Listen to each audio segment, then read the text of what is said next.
Dengan menyebut kelahiran Yesus sebagai berita baik dan gambaran julukan Yesus sebagai penyelamat, Kristus, dan Tuhan, ini mirip dengan siapa?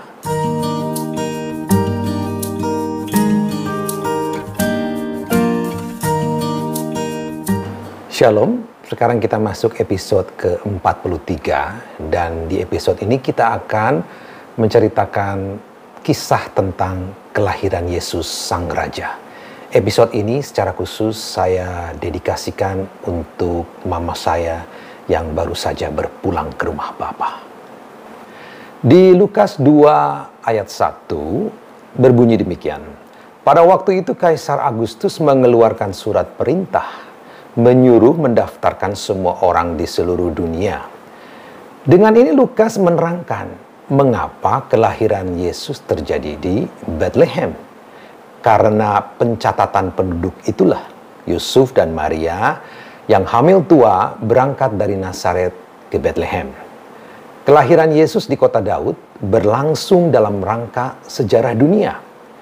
Kaisar tidak mengetahui bahwa karena dialah seorang yang sederhana dalam keadaan terpaksa menempuh perjalanan sehingga anaknya Yesus lahir di tempat yang telah dinubuatkan. Ya, lihat Mika 5 ayat 2. Dan Lukas juga seperti penulis Injil lainnya bermaksud agar kisah tentang Yesus dibaca dalam terang kisah mengenai Israel. Sesungguhnya jemaat Kristen awal percaya bahwa dalam diri Yesus kisah Israel akhirnya mencapai klimaks dan sebuah pemecahan dari penantian panjang. Kita ingat akan peran siapa? Malaikat Gabriel dalam kisah Israel. Dulu ya, kehadirannya itu dalam pembuka kisah masa kecil Yesus mempunyai arti yang kaya. 70 tahun setelah pembuangan Israel ke Babel, Nabi Daniel berdoa untuk berakhirnya pemerintahan kafir dan berakhirnya pembuangan Israel. Gabriel muncul kepada Daniel yang sedang berdoa pada jam persembahan kurban bait suci dan memberitahu Daniel bahwa doanya telah didengar. Ini adalah waktu yang sama dan pesan yang sama yang diberikan Gabriel kepada Zakaria ketika ia sedang melayani di bait suci. Lukas 1 ayat 11. Gabriel mengumumkan kepada Daniel bahwa pembuangan Israel tidak akan berakhir dalam 70 tahun, tapi 70 kali 7 tahun. Era pemerintahan kafir, yaitu era binatang keempat, ya, bangsa pagan, akan berakhir setelah 490 tahun. Daniel 9 ayat 21 sampai 24. Kita sudah membahasnya dalam episode ke-34. Gabriel juga memberitahu bahwa Mesias atau raja yang diurapi akan datang. Dan faktanya Gabriel lah dari semua malaikat yang diutus kepada Zakaria dan kemudian kepada Maria. Ini mengindikasikan bahwa masa pembuangan telah berakhir dan waktu untuk Mesias datang sudah sangat dekat. Jadi Gabriel itu datang di saat awal dan di saat akhir untuk mengakhiri masa 490 tahun. Immanuel atau Tuhan beserta kita. Lewat kata-kata Gabriel dan jawaban ya Maria kepada rencana Tuhan, Yesus dikandung dalam rahim Maria, memenuhi nubuat Yesaya. Sesungguhnya anak darah akan mengandung dan melahirkan seorang anak laki-laki dan mereka akan menamakannya Immanuel, Tuhan beserta kita. Matius 1 ayat 23 bandingkan dengan Yesaya 7 ayat 14. Lewat inkarnasi Yesus, tergenapilah firman menjadi manusia dan tinggal di antara kita. Yohanes 1 ayat 14. Bagi Matius, pesan Tuhan beserta kita adalah inti dari kabar baik.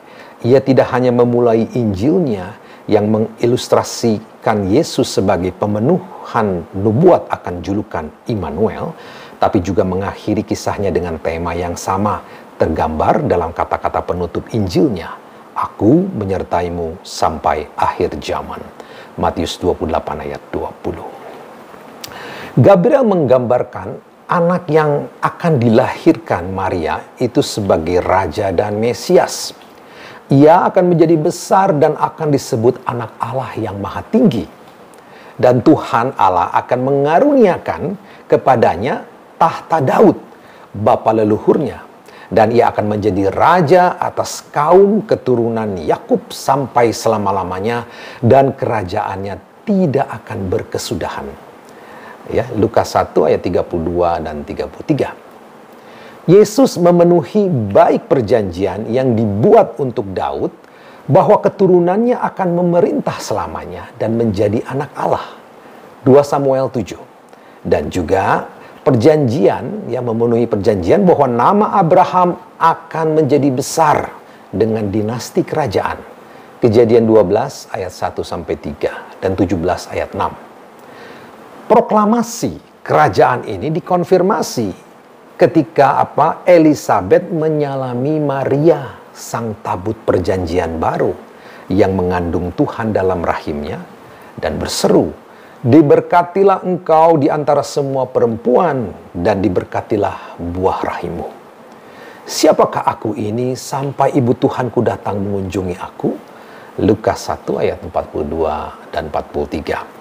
Pasal ini hanya masuk akal dalam konteks kerajaan tua Daud, di mana ibu raja, yaitu Gebirah, ya, adalah Ratu Israel. Lihat episode yang ke-27 ya. Elizabeth menyalami Maria dengan penuh hormat karena ia Ratu Israel, memuji Raja Daud yang baru dan ibu ratunya. Tabut perjanjian yang baru. Lukas dalam kisah kunjungan Maria ke Elizabeth, Lukas 1 ayat 39 sampai 56, mengaitkan dengan kisah Daud membawa tabut perjanjian ke Yerusalem, 2 Samuel 6, dengan mengulangi beberapa kata-kata dan frasa. Baik Maria maupun Daud bangkit dan pergi ke pegunungan Yehuda. Daud bertanya, "Bagaimana mungkin tabut perjanjian Tuhan datang kepadaku?" Seperti Elizabeth bertanya, "Bagaimana mungkin ibu Tuhanku datang kepadaku?" Daud dilukiskan melompat gembira di hadapan tabut, seperti juga Yohanes Pembaptis melompat sukacita di rahim Elizabeth. Dan Maria tinggal 3 bulan di rumah Elizabeth, seperti juga tabut perjanjian tinggal 3 bulan di rumah Obed Edom, membawa berkat bagi seisi rumah. Bahkan kata ekspresi berseru dalam Lukas 1 ayat 42, di mana Elizabeth berteriak gembira atas kedatangan Maria, nampaknya seakan biasa saja. Tapi terjemahan dalam bahasa Yunani, kata ini hanya sekali ditemukan dalam perjanjian baru dan 5 kali dalam perjanjian lama. Menariknya, semua terkait dengan tabut perjanjian. Secara khusus, ini mengacu kepada pemazmur ketika memuliakan Tuhan dalam lagu, menggambarkan suara gembira yang dimainkan di depan tabut ketika Daud melakukan prosesi. 1 Tawarikh 15 ayat 28 dan 16 ayat 4 dan 5. Dan ketika Salomo memindahkan tabut ke tempat peristirahatan di bait suci, 2 Tawarikh 5 ayat 13. Lukas menghubungkan dengan ungkapan seruan Elizabeth yang juga seorang keturunan Lewi atau Harun, ya, Lukas 1 ayat 5, yang juga meninggikan suaranya di hadapan Maria. Lukas dengan sengaja memberi catatan paralel ini dengan maksud menyoroti bahwa Maria adalah tabut perjanjian yang baru, yang menjadi tempat tinggal Tuhan ketika Roh Kudus menaunginya, dan pribadi kedua dari Trinitas itu dikandung dalam rahimnya. Kitab Wahyu juga memperlihatkan hubungan antara Maria dan tabut perjanjian ketika ayat 11 ketika bab 11 ayat 19, di mana tabut perjanjian terlihat lewat penglihatan surgawi, kemudian beralih ke 12 ayat 1, berbunyi, maka tampaklah suatu tanda besar di langit. Seorang perempuan berselubungkan matahari dengan bulan di bawah kakinya dan sebuah mahkota dari 12 bintang di atas kepalanya. Kisah kelahiran Yesus itu dibingkai dalam gambar kerajaan. Malaikat membawa berita baik kepada para gembala untuk semua orang. Seorang anak lahir sebagai penyelamat dan menyebut Kristus itu Tuhan Allah. Lukas 2 ayat 10 dan 11.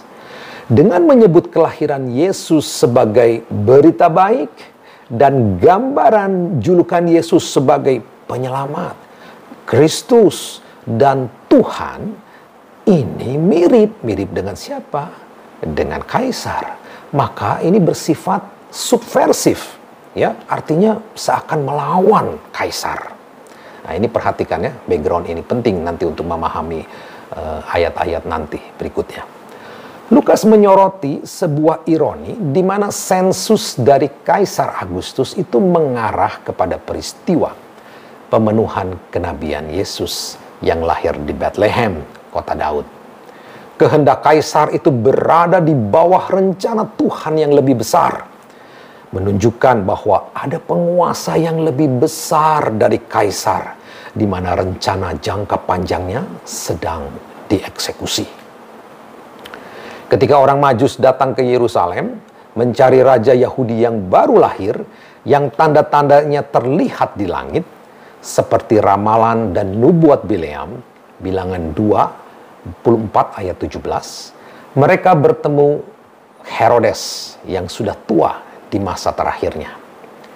Herodes bertanya kepada ahli Taurat yang menerima kata-kata nubuat bahwa Bethlehem, kota Daud itu adalah tempat Mesias lahir. Herodes mengirim para Majus dan meminta mereka kembali dengan memberitahukan lokasi dari anak itu. Namun Herodes dalam pikirannya itu bukan bermaksud untuk menghormati, tapi ingin membunuhnya. Dan ketika Herodes menyadari bahwa mereka, para Majus, itu pulang lewat jalur lain, ia mengirim tentara ke kota tua dari sang raja Yahudi sejati itu. Namun, sebelum tentara Herodes melakukan pembantaian, malaikat memperingatkan Yusuf lewat mimpi. Dan ia pun membawa raja bayi dan ibunya, Maria, mengungsi ke Mesir.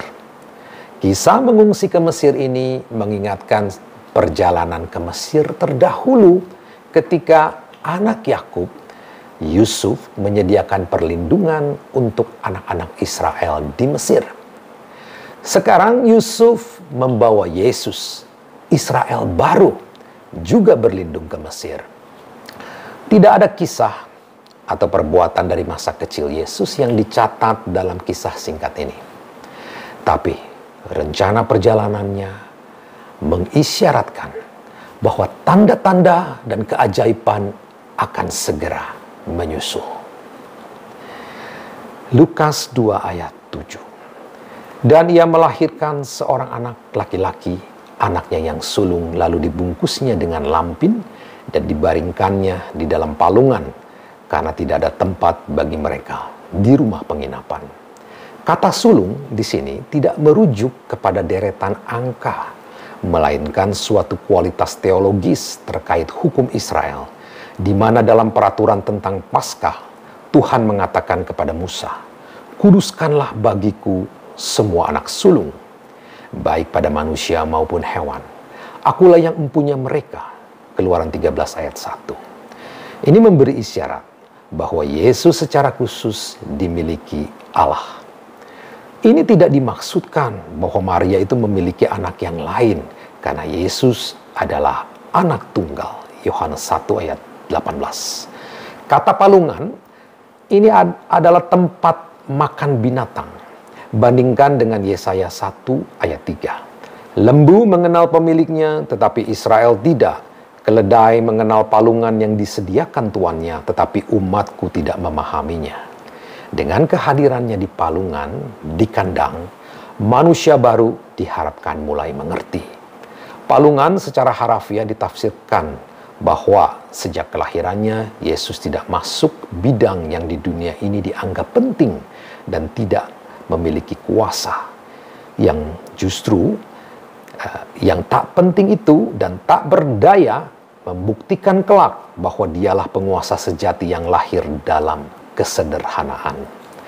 Dan secara alegoris, Bapak Gereja Agustinus dan Cyrillus dari Alexandria mengatakan bahwa palungan adalah tempat makanan hewan sesungguhnya merujuk kepada roti surgawi. Dan Bethlehem sendiri artinya adalah rumah roti. Karena dosa, manusia menjadi seperti binatang. Dan Kristus yang berbaring di palungan, tempat binatang makan itu, akan memberi tubuhnya sendiri sebagai makanan yang memberi kehidupan. Demikian episode ke-43, dan nanti kita akan sambung ya dengan pelayanan Yesus di episode selanjutnya. Terima kasih, Tuhan Yesus memberkati.